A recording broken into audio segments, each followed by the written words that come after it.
Welcome to House Lux Estate, your go-to source for all things home and finance. We're here to help you navigate the winding road of homeownership and financial well-being. Our mission is simple: to provide practical, easy-to-understand advice that you can implement today to make your tomorrow better. Today, we're diving into a topic that's on the minds of many: improving credit scores. A strong credit score can open doors to lower interest rates, better terms, and more financial freedom. But how do you get there? How do you turn a so-so score into something stellar? Well, you're in the right place. We're going to unpack this topic, providing you with actionable steps you can take to boost your credit score. From understanding what affects your score to practical steps to improve it, we're here to guide you every step of the way. So stay tuned to learn how to boost your credit score in no time. First, let's understand what a credit score is and why it's important. Imagine your credit score as a financial report card.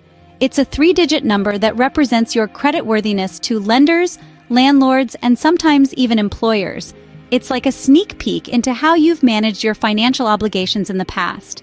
You see, when you borrow money or apply for credit, the lender needs to determine how likely you are to pay back. They want to know if you're a safe bet or a risky gamble. That's where your credit score comes in.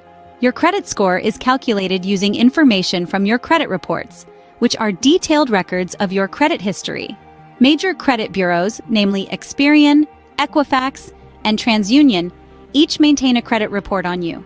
These reports contain details about your credit accounts, including the types of credit you have, how long they've been open, and whether you've paid your bills on time. Now, the exact formula used to calculate credit scores can vary, but they generally consider the same 5 factors: your payment history, the amount of money you owe, the length of your credit history, the mix of credit types you have, and any new credit you've applied for. But why are these scores so important? Well, a higher credit score can open doors to financial opportunities. It can help you secure lower interest rates on loans, qualify for premium credit cards, and even skip utility deposits.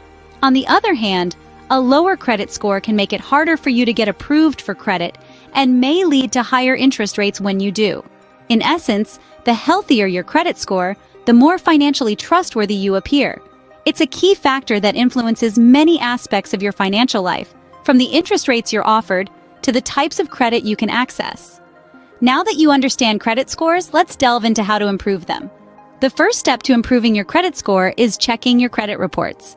Now, you might ask, why is this important? Well, your credit report is a summary of your credit history. It gives lenders a snapshot of how well you manage your finances. So, it's crucial to understand what's on it. There are 3 major credit reporting agencies: Experian, Equifax, and TransUnion. Each of them offers a free report once a year. You can request these reports online, and it's a simple process. When you get your reports, what should you look for? Start with your personal information. Make sure it's accurate. Then look at your credit accounts and ensure they're correctly reported. Check for late payments or other negative information. And don't forget to look for signs of identity theft or fraud. Remember, knowledge is power. So, the first step is to know where you stand. The next step is as simple as paying your bills on time. It's a small act with a big impact. You see, when you pay your bills on time, you're not just avoiding late fees or a potential drop in services, you're also positively influencing your credit score. Every time you make a payment on time, you're signaling to credit bureaus that you're a reliable borrower. This reliability is then reflected in your credit score, which is essentially a numerical representation of your trustworthiness as a borrower. Whether it's your electricity bill, your mortgage, your credit card bill, or any other recurring payment, ensuring it's paid on time is a simple, effective way to boost your credit score. Remember, even a single late payment can hurt your score, so try to stay on top of your bills. Set reminders, automate payments, do whatever it takes to make sure you're paying on time, every time. A solid payment history can go a long way in improving your credit score. The third step involves paying off debt and keeping your balances low. Now, this may seem like a no-brainer, but it's easier said than done, isn't it? The good news is, it's possible. Paying off your debt not only helps free up your finances, but also positively impacts your credit score. If you're dealing with credit card debt, a great strategy is to tackle the card with the highest interest rate first, while still making minimum payments on your other cards. When it comes to keeping balances low, it's all about discipline. Try to use no more than 30% of your available credit at any given time. This shows lenders that you're responsible and can manage your finances effectively. Remember, reducing your debt and maintaining low balances is not an overnight task. It takes time, patience, and a lot of discipline. Lower debt means a higher credit score, so start chipping away at those balances. Our fourth step is a little counterintuitive. Don't close unused credit cards. Yes, you heard it right.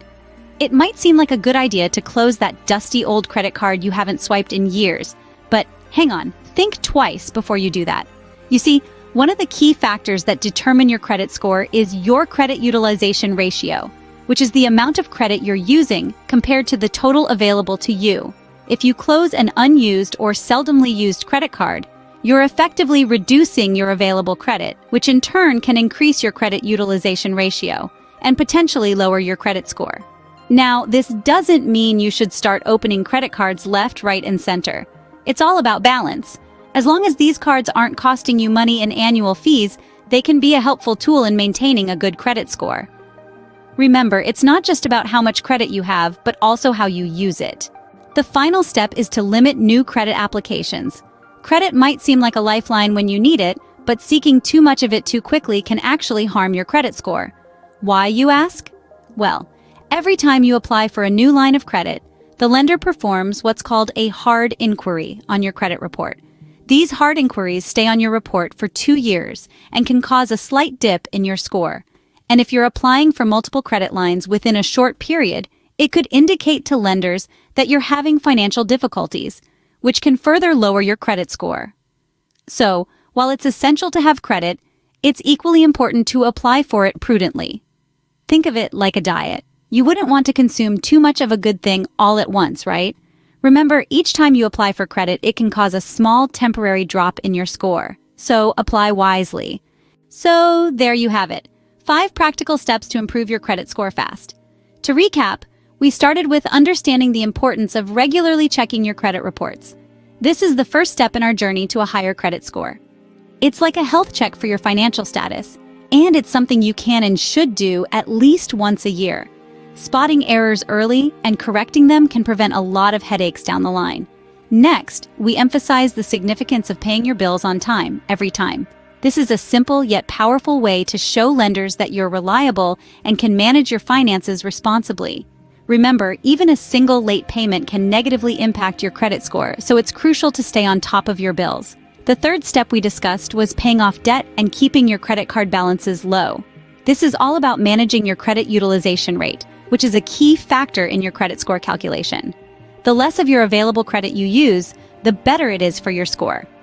Then we moved on to the fourth step, which is not to close unused credit cards, as long as they're not costing you money in annual fees. Closing an account may increase your credit utilization rate and could hurt your credit score. Finally, we highlighted the importance of not applying for too much new credit. Each time you apply for credit, it can cause a small, temporary dip in your score. Too many applications can add up to a significant drop. Each of these steps is a piece of the puzzle that makes up your credit score. By following them, you can position yourself for financial success and open doors to opportunities that come with having a good credit score. Thank you for tuning in to House Lux Estate. If you found this video helpful, please subscribe to our channel for more useful advice. Remember, a good credit score is within your reach.